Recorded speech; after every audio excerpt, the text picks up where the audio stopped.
আজকে তোমাদের বলবো যে নেপাল কি করে জেনারেল ন্যাপলা হলো। শহরে দুটো স্কুল ছিল, একটা টাউন স্কুল যাতে নেপাল পড়তো, আর একটা মিশন স্কুল। এই দুই স্কুলের ছেলেদের মধ্যে ঝগড়াঝাঁটি মারপিট লেগেই থাকতো। ফুটবল হকি খেলা নিয়ে তাদের চিরদিনের প্রতিদ্বন্দ্বিতা। তাই রাস্তায় মাঠে গঙ্গার ধারে কোথাও দুদলের ছেলেদের দেখা হলেই প্রথমে কথা কাটাকাটি, তারপর মারামারি বেঁধে যেত। মারামারির জন্যে সর্বদাই তৈরি হয়ে দুপক্ষ রাস্তায় বেরোতো। দু পকেটে ঢিল ভরা থাকতো, আর হাতে থাকতো বেতের ছড়ি কিংবা খেজুরের ডাল। দূর থেকে প্রথমে ঢিল ছোড়াছুড়ি চলতো, তারপর পকেটের ঢিল ফুরিয়ে গেলে ক্রমশ দুই পক্ষ এগিয়ে এসে ছড়ি চালাতে আরম্ভ করত। তাতেও যদি এক পক্ষ পৃষ্ঠ প্রদর্শন না করত, তখন হাতাহাতি, আছড়াআছড়ি, কামড়াকামড়ি করে যুদ্ধের অবসান হতো। কিন্তু দুঃখের বিষয়, নেপালের স্কুলের ছেলেরা এইসব খণ্ডযুদ্ধে বড় একটা জিততে পারত না। প্রায়ই মার খেয়ে তাদের চম্পট দিতে হতো। তার কারণ, মিশন স্কুলের ছেলেদের মধ্যে খুব বেশি একতা ছিল, আর ছিল তাদের মধ্যে কতকগুলো সাঁওতাল খ্রিস্টান ছেলে। তাদের গা এত শক্ত যে তারা ঢিল কিল গ্রাহ্য করত না, একেবারে বাঘের মতো বিপক্ষদের মধ্যে পড়ে তাদের ছত্রভঙ্গ করে দিত। যা হোক, সুখের কথা এই যে বারবার হেরে গিয়ে টাউন স্কুলের ছেলেরা দমে যায়নি, সমানভাবে যুদ্ধ চালিয়ে আসছে। একদিন দুপুরবেলা টিফিনের সময় ছেলেরা স্কুলের মাঠে এখানে ওখানে জটলা পাকাচ্ছে। এমন সময় ফুটবল হাফব্যাক সমরেশ হাঁপাতে হাঁপাতে বাইরে থেকে এসে হাজির হলো। সে বাজারে পেন্সিল কিনতে গিয়েছিল। তাকে এভাবে ফিরে আসতে দেখে সবাই বুঝলে একটা কিছু হয়েছে। সকলে উদ্গ্রীব হয়ে তাকে ঘিরে দাঁড়ালো। সে তখন ব্যাপারটা বলল।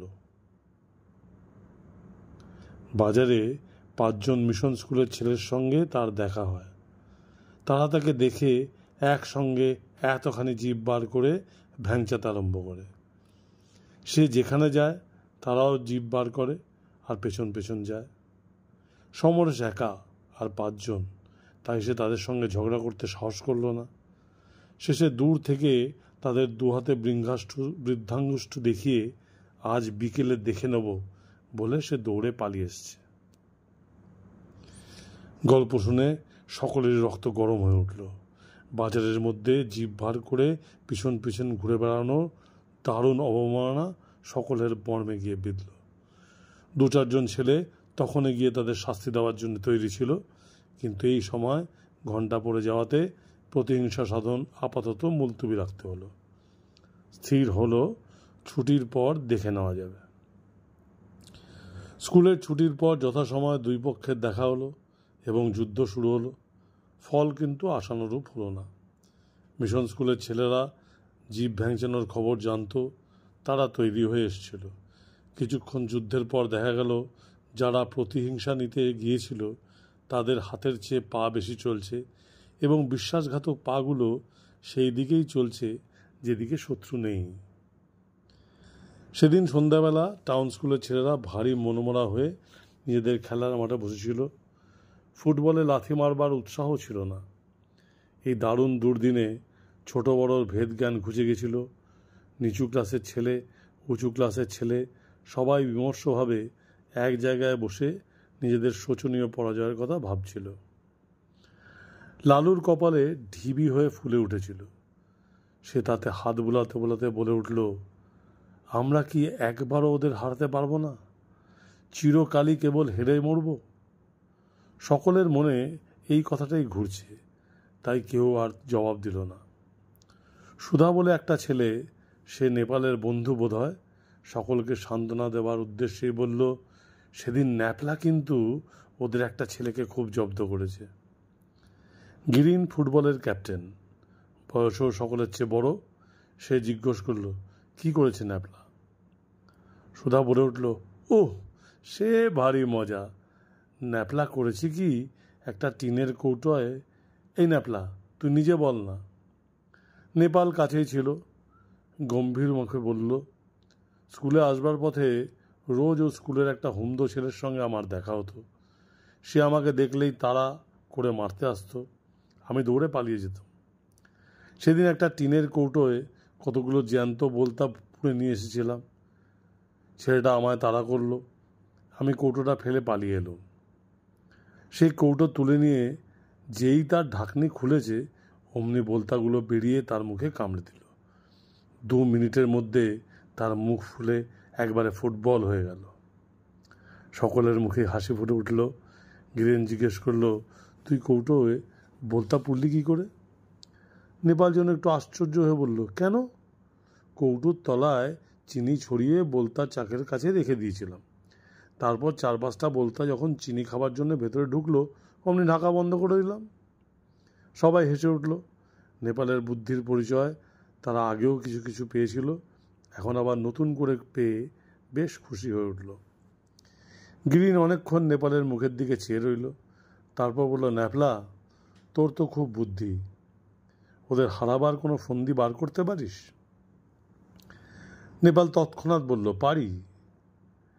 এমন ফন্দি বার করতে পারি যে ওরা হেরে ভূত হয়ে যাবে, আর কখনো আমাদের সঙ্গে লড়তে আসবে না।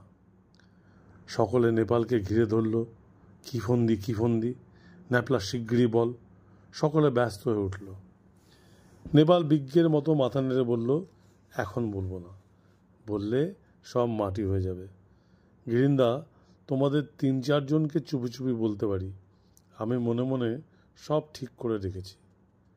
বেশ, সেই ভালো। তখনই একটা কমিটি তৈরি হলো। তার নাম হলো সমর সমিতি। গিরিন, নেপাল, লালু, সমরেশ এই 4 জন হলো সেই সমিতির সভ্য।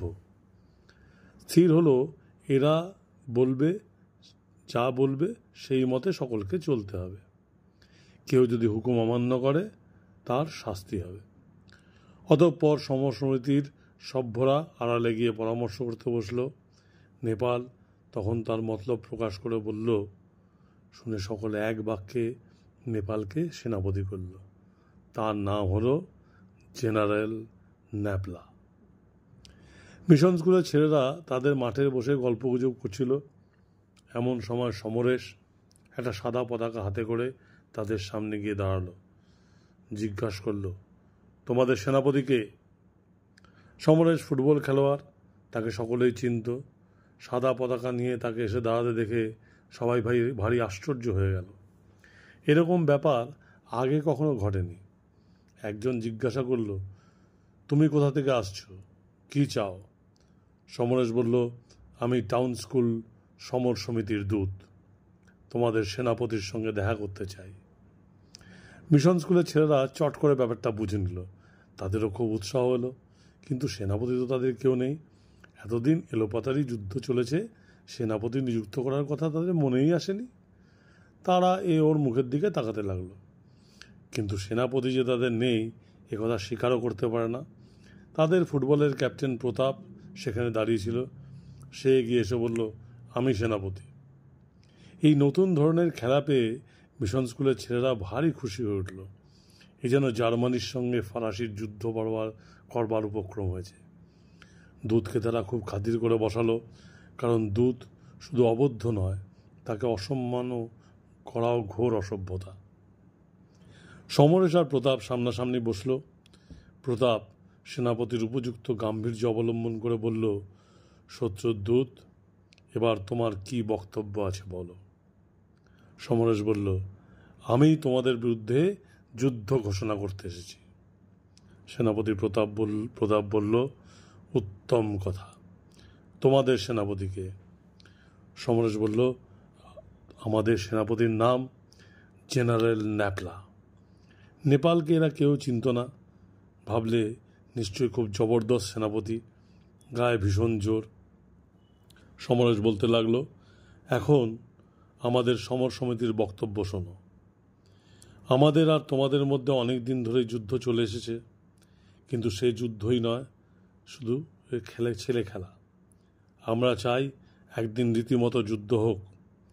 তোমাদের দলে 30 জন যোদ্ধা থাকবে, আমাদের দলেও 30 জন থাকবে।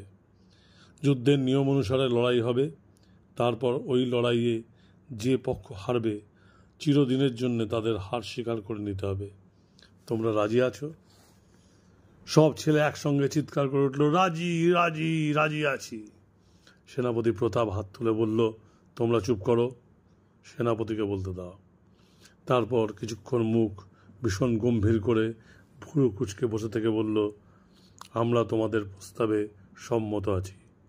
যুদ্ধ কবে হবে? রবিবার বিকেল 3টের সময়। আপত্তি নেই। কোথায় যুদ্ধ হবে? আমরা স্থির করেছি গঙ্গার ধারে পশ্চিম দিকে যে বালির চড়া আছে সেইখানে যুদ্ধ হবে, কারণ সেখানে ও সময় বাইরের লোক কেউ থাকে না। কিন্তু তোমরা যদি অন্য কোথাও লড়তে চাও আমাদের আপত্তি নেই। প্রতাপ বলল, না না, ছড়াতেই যুদ্ধ হবে, সেই উপযুক্ত স্থান। কিন্তু হার জিত কী করে বিচার হবে? সমরেশ বলল, যুদ্ধক্ষেত্রের দুদিকে দুটো কাশের ঝোপ আছে, তাদের মাঝখানে যুদ্ধ হবে। যে দল কাশের সীমানা পার হয়ে পালিয়ে যাবে তাদেরই হার। রাজি আছো? প্রতাপ দাঁড়িয়ে উঠে বলল, রাজি আছি। রবিবার বেলা 3টের সময় যুদ্ধক্ষেত্রে প্রস্তুত থেকো। হর হর মহাদেব। সমরেশ যুদ্ধ নিনাদ শিখে এসেছিল, সেও পতাকা তুলে ধরে বলল, জয় চামুণ্ডে।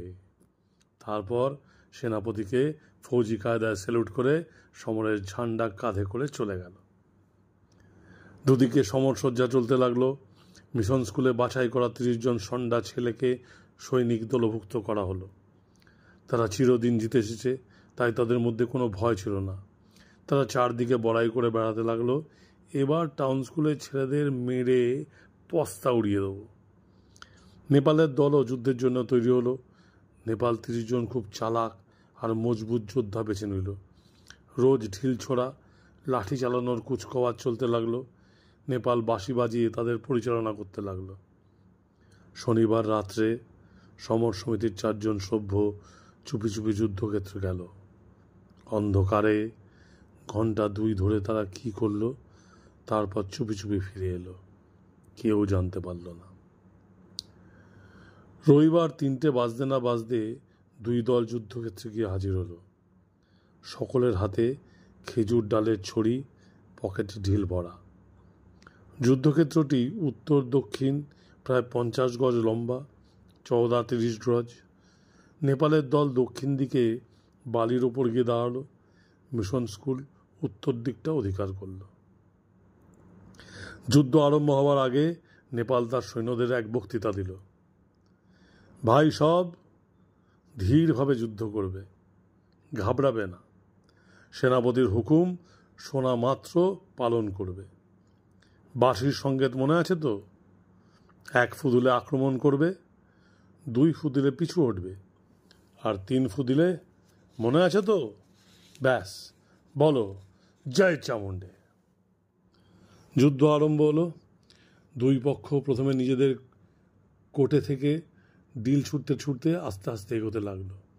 নেপালের দল 3 সারিতে সাজানো ছিল, প্রত্যেক 10.5 জন করে। তারা বেশ ফাঁকে ফাঁকে করে দাঁড়িয়েছিল, কাজেই সব ঢিল তাদের গায়ে পড়ল না। মিশন স্কুলের ছেলেরা সার বেঁধে দাঁড়ায়নি, এক জায়গায় জড়ো হয়ে দাঁড়িয়েছিল, কাজেই সব ঢিল তাদের মাথায় গিয়ে পড়ছিল। মিশন স্কুলের ছেলেরা যার যখন ইচ্ছে ঢিল ছুটছিল, কোনো নিয়ম শৃঙ্খলা মেনে চলছিল না। কিন্তু নেপালের দল জেনারেল হুকুম শুনে ঢিল ছুটছিল। নেপাল হুকুম দিচ্ছিল, ফার্স্ট র্যাঙ্ক ফায়ার। অমনি 10টা ঢিল একসঙ্গে শত্রুর মাথায় গিয়ে পড়ল। Second rank fire. অমনি আর এক ঝাঁক ঢিল ছুটছিল। ক্রমে 2 দল পরস্পরের 20 গজের মধ্যে এসে পৌঁছল। মিশন দলের ঢিল তখন ফুরিয়ে গেছে। তারা চায় ছড়ি নিয়ে হাতাহাতি যুদ্ধ করতে, কিন্তু নেপালের দল তখনও সমানভাবে ঢিল চালিয়ে যাচ্ছে। মিশন দল আর এগোতে পারছে না। তাদের দলের কয়েকজন জখম হয়ে পিছিয়ে গেল। নেপাল যখন দেখল তার দলের ঢিল ফুরিয়ে আসছে, তখন সে বাঁশিতে ফু দিল, পি। অমনি তার দল জয় চামুণ্ডে বলে ছড়ি নিয়ে বিপক্ষের ঘাড়ে লাফিয়ে পড়ল। মিশন স্কুলের ছেলেরাও তো তাই চায়, হাতাহাতি লড়াই করতেই তারা বেশি মজবুত। তারা হর হর মহাদেব বলে মহা উৎসাহে লেগে গেল। আজ কিন্তু নেপালের দলের বুকে ভীষণ সাহস, সেনাপতির বুদ্ধির ওপর তাদের অফুরন্ত বিশ্বাস। তারা জানে আজ তারাই জয়ী হবে, তাই মহা আনন্দে তারা আক্রমণ করল। যুদ্ধে দুই পক্ষই আহত হতে লাগলো, কারোর পা কেটে গেল, কারোর কপাল ফুলে উঠল। কিন্তু কুচকাওয়াজের এমনই গুণ যে নেপালের দলের একটি ছেলেও আর যুদ্ধ ফেলে পালালো না। 5 মিনিট এইভাবে যুদ্ধ চলবার পরে নেপাল বাঁশি বাজালো পি পি। নেপালের দল তখন পিছু হটতে আরম্ভ করলো। যারা সামনে ছিল তারা যুদ্ধ করতে করতে ধীরে ধীরে পিছু হটতে আরম্ভ করলো। যারা পিছিয়ে ছিল তারা নিজের কোর্টে ফিরে এসে দাঁড়ালো। মিশন ছেলেরা দেখলো নেপালের দল রণে ভঙ্গ দিতে আরম্ভ করেছে। তখন তারা ভাবলো আর কি, মেরে দিয়েছে। যদিও তারা খুব হাঁপিয়ে পড়েছিল, তবু তারা দ্বিগুণ উৎসাহে শত্রুর কোর্টে ঢুকে পড়ল। নেপালের দল সবাই কোর্টে ফিরে এসছে, শত্রু সামনে 20 হাত দূরে। এমন সময় এবার নেপালের বাঁশি বাজল পি পি পি। সঙ্গে সঙ্গে নেপালের দল এক আশ্চর্য কাজ করল। হাতের ছড়ি ফেলে দিয়ে বালির ওপরে হাত রেখে তারা হাঁটু গেড়ে বসল। আবার যখন তারা উঠে দাঁড়ালো, তখন তাদের প্রত্যেকের দু হাতে দুটো ঢিল। নেপাল হুকুম দিল ফায়ার। অমনি এক ঝাঁক ঢিল গিয়ে শত্রুর মাথায় পড়ল। তারা একসঙ্গে চিৎকার করে উঠল জয় চামুণ্ডে। মিশন স্কুলের ছেলেরা হতভম্ব হয়ে গেল। ঢিল তো সব যুদ্ধের শুরুতেই ফুরিয়ে গেছে, তবে আবার ঢিল আসে কোথা থেকে? তারা কি করে জানবে যে কাল রাত্রে সমর সমিতির সভ্যরা এসে বালির মধ্যে একটি নির্দিষ্ট জায়গায় হাজার হাজার ঢিল পুঁতে রেখে গেছে, আর আজ ঠিক সেই জায়গাতেই তারা গিয়ে দাঁড়িয়েছে। ব্যাপারটা যখন তারা ভালো করে বুঝতে পারল, তখন তাদের বুক দমে গেল। তবু তারা একবার প্রাণপণ চেষ্টা করলো সেই জায়গাটা দখল করতে, কিন্তু কার সাধ্য সেদিকে এগায়? 30 জন ছেলে মুহূর্তে মুহূর্তে বন্দুকের ছড়ার মতো ঢিল বৃষ্টি করছে। তাদের হাতের ছড়ি কোনো কাজেই লাগলো না। 20 হাত দূর থেকে ছড়ি আর কি কাজে লাগবে? এদিকে শিলাবৃষ্টির মতো ঢিল এসে পড়ছে। মিশনের ছেলেদের কারোর নাক থেতো হয়ে গেল, কারোর মাথা ফুলে উঠল, কেউ বা পায়ে জখম হয়ে ন্যাংচাতে আরম্ভ করল। ক্রমে তারা যখন দেখল এখানে দাঁড়িয়ে থাকলে মার খাওয়া ছাড়া আর কোনো লাভই হবে না, তখন তারা একে একে পালাতে আরম্ভ করল। নেপাল চিৎকার করে হুকুম দিল জোরসে ভাই, আরো একবার ফায়ার। আর মিশন স্কুলের দল দাঁড়াতে পারল না। প্রথমে তাদের সেনাপতি প্রতাপ চোয়ালে এক ঢিল খেয়ে দৌড় মারল। তারপর আর সকলে যে যেদিকে পেল চম্পট দিল। নেপালের দল মার করে তাদের যুদ্ধক্ষেত্রের বাইরে খেদিয়ে দিয়ে এলো। স্কুলের খেলার মাঠে ফিরে এসে সকলের সামনে দাঁড়িয়ে গিরিন আর সমরেশ নেপালকে কাঁধে তুলে নিল। স্কুল শুদ্ধ ছেলে একসঙ্গে গর্জে উঠল জেনারেল ন্যাপলা কি জয়, নেপোলিয়ান কি জয়।